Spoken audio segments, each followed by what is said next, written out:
Bonjour chers étudiants de Calou, enchantée de vous retrouver sur ce thème enfance et jeunesse de notre module approche transversale, notre avant-avant-dernier thème et pas l'un des moindres. J'ai 3 messages principaux sur ce sujet à vous passer. Et le premier, plus qu'un message, c'est une invitation, voire un appel tonitruant et suppliant de faire quelque chose à ce sujet-là dans vos projets humanitaires. Tout est à faire, franchement.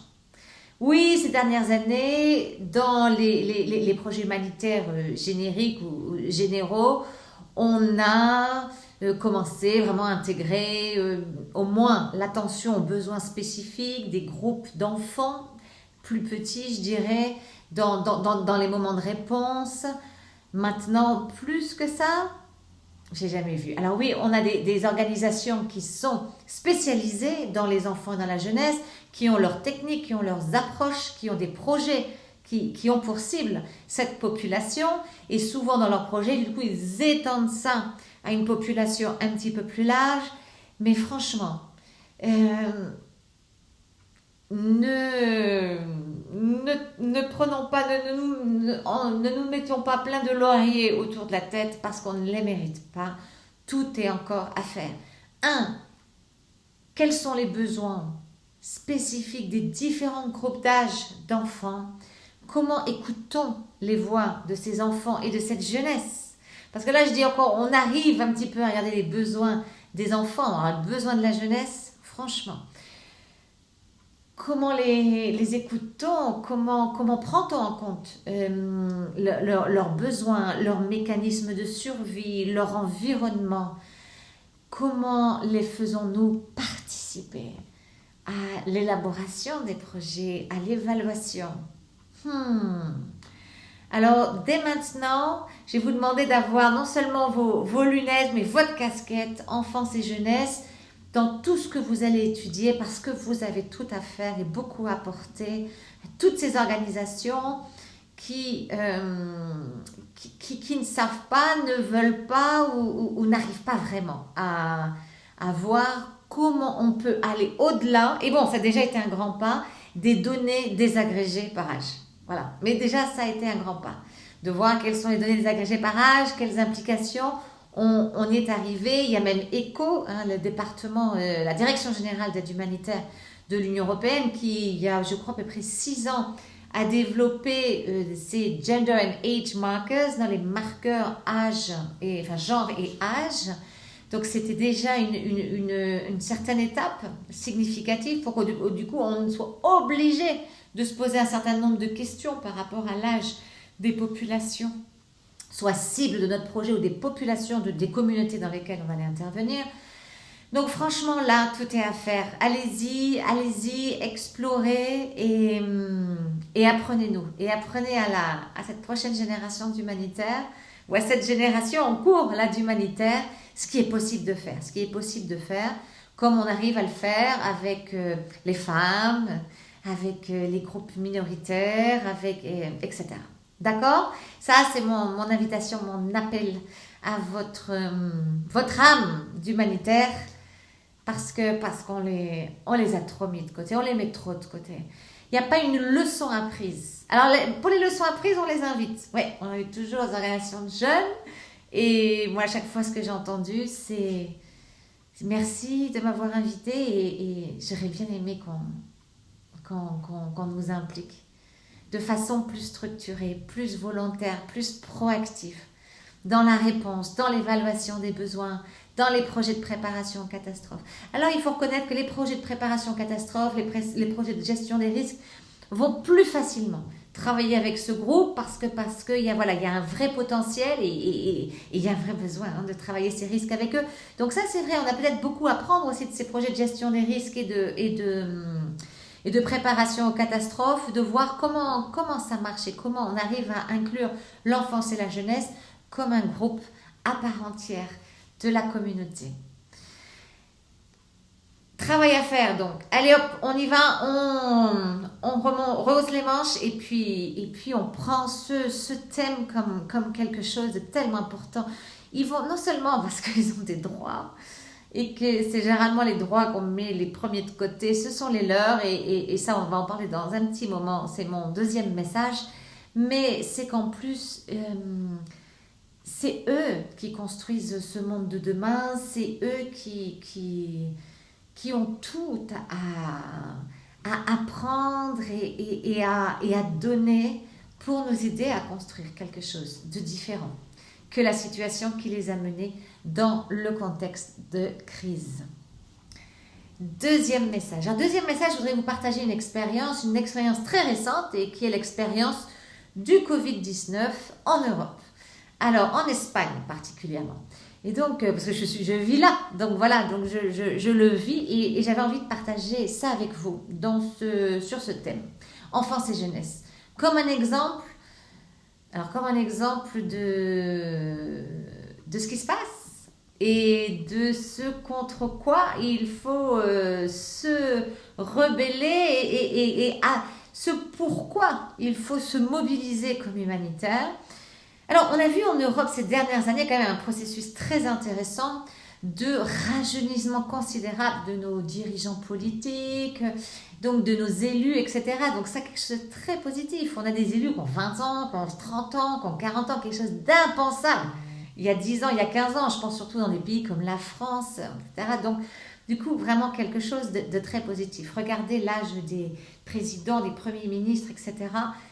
Beaucoup plus jeune, enfin une génération en moins qu'il y a quelques années. Donc ça, super point. Beaucoup de législation sur la protection des mineurs qui s'est développée. Très bien. Maintenant arrive la crise. Et là je vais vous donner l'exemple de l'Espagne, arrive la crise, et donc en Espagne, il est décidé du jour au lendemain, sans sommation, sans, je dirais même justification sanitaire, les enfants sont enfermés dans leur maison sans autorisation de sortir pendant, donc ça a été en total je crois un petit peu plus de 40 jours, ou 40 jours on va dire, voilà, 40 jours. 40 jours, ben, je peux vous dire qu'il n'y a pas un seul jour qui a passé sans que je pense à ces enfants qui malheureusement ont pour parents leurs tortionnaires, sans que je vois, je l'expérimente moi-même en direct, puisque j'ai des enfants dont un petit, l'impact qu'a un enfermement sur un enfant. Et puis penser à tous ces enfants qui ont des appartements qui sont petits, qui ne mangent pas forcément très bien, qui quand ils allaient à l'école avaient un petit bout de paix, de socialisation qu'ils n'arrivent pas à trouver chez eux, et puis manger, et puis plein de choses. Et ça c'est assez grave. Mon fils de 7 ans, un jour est venu me voir au bout de quelques semaines, parce que bon, au début, c'est presque un petit peu, waouh, c'est la crise. Puis en Europe, ils ne savent pas ce que c'est la crise. Donc du coup, etc., machin. Puis au début, bon, c'est presque rock'n'roll, on enfermait la maison. Bon, et puis voilà, passent les semaines, et un jour, mon fils de 7 ans vient et me dit, maman, pourquoi nous donne-t-il des droits si c'est pour nous les enlever comme ça, du jour au lendemain? Et là je me suis retrouvée sans réponse. J'ai dit, je sais pas, ça me scandalise. J'ai écrit un certain nombre, j'ai attendu que le temps passe, je me suis dit, bon, l'incapacité, la peur, la panique, malgré toutes nos ressources qui sont incroyables. Je reviens de 23 ans vivant dehors d'Europe. J'ai oublié. Je me dis, c'est ahurissant la quantité de ressources. Et donc, malgré toutes ces ressources, une panique, une mauvaise gestion parce que des décisions prises sous le coup, voilà, de cette peur et beaucoup de douleur on va jamais y arriver. Malgré toutes nos ressources. Et bon, ça c'est un autre apprentissage et une autre leçon que devra faire l'Europe. Mais ce qui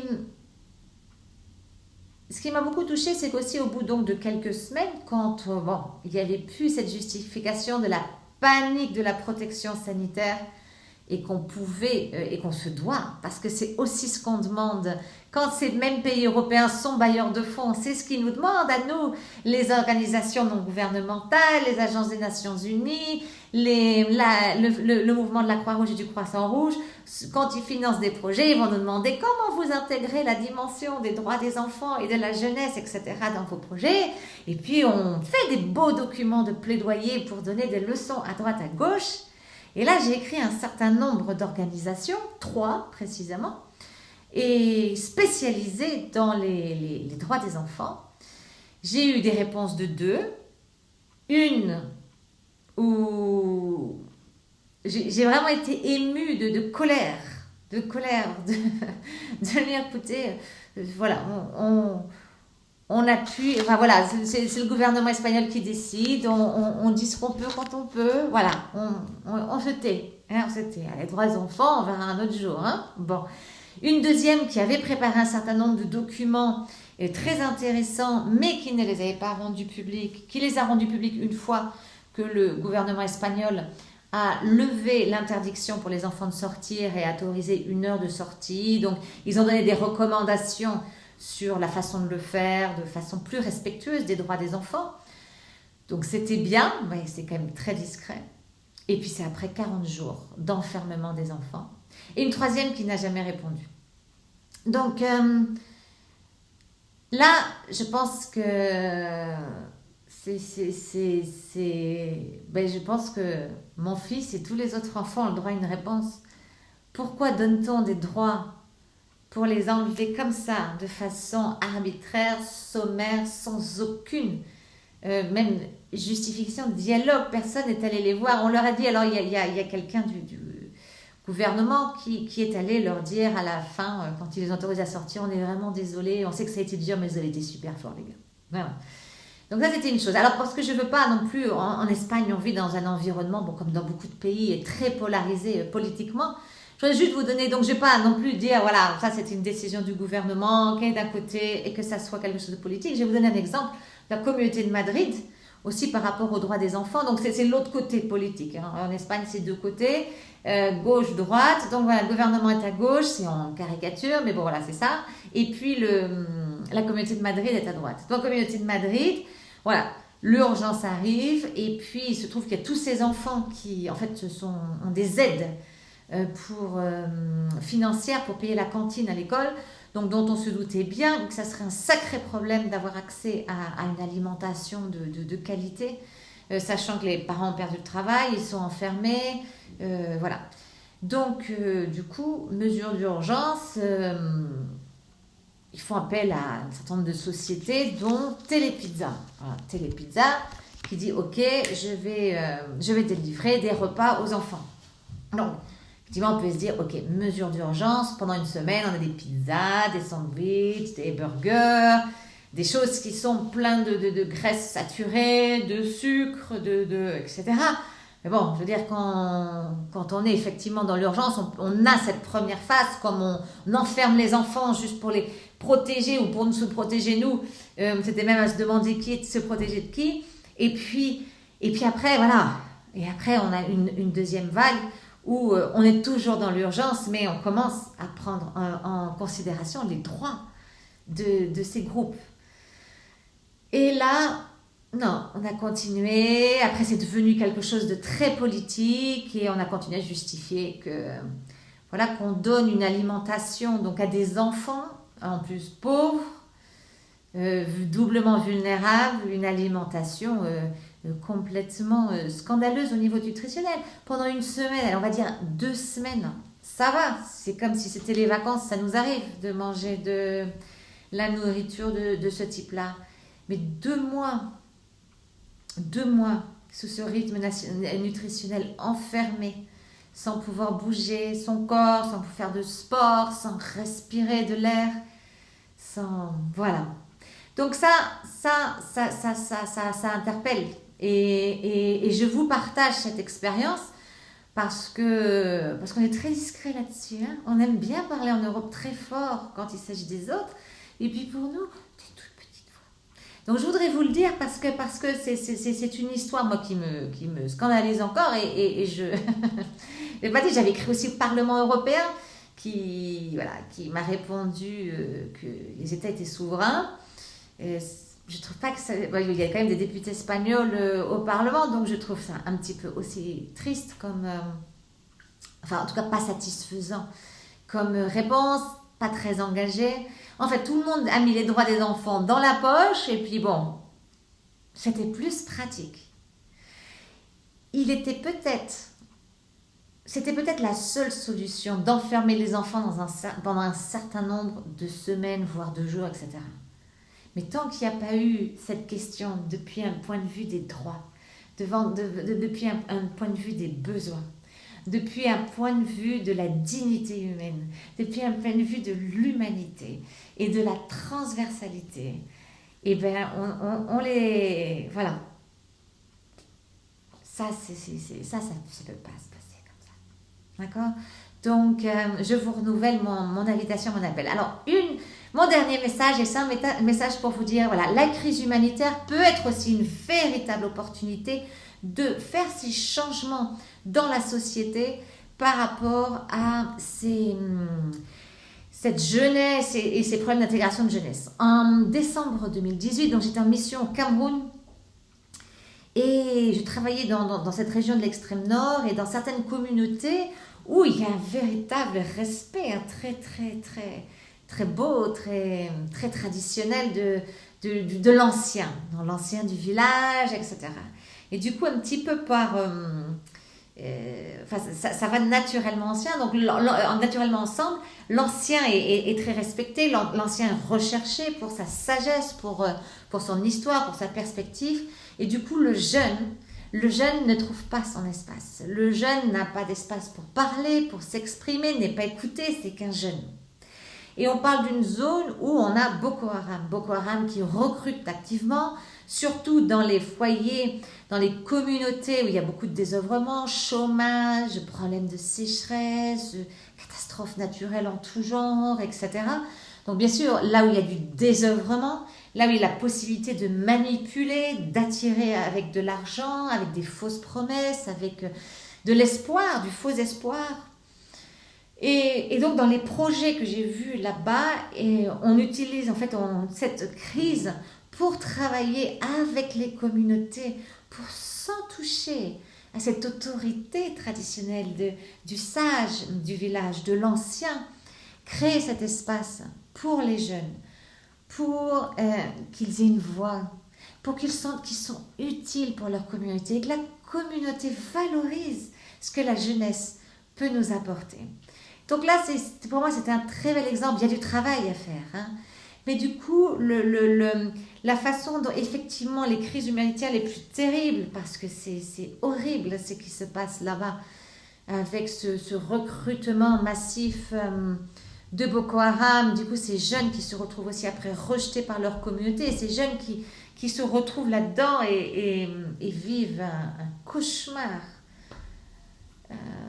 Et auraient eu envie tellement de vivre autre chose, et après c'est revenir, se réhabiliter, enfin ce sont des histoires de douleur, et dans ces histoires de douleur, ben voilà, à travers du coup la douleur, etc., les organisations ont trouvé qu'une façon d'empêcher ce recrutement et d'empêcher les jeunes d'être attirés par ce genre de choses, c'était aussi du coup de travailler avec les communautés à créer cet espace, donc à intégrer les jeunes dans leur communauté, leurs voix et leurs besoins.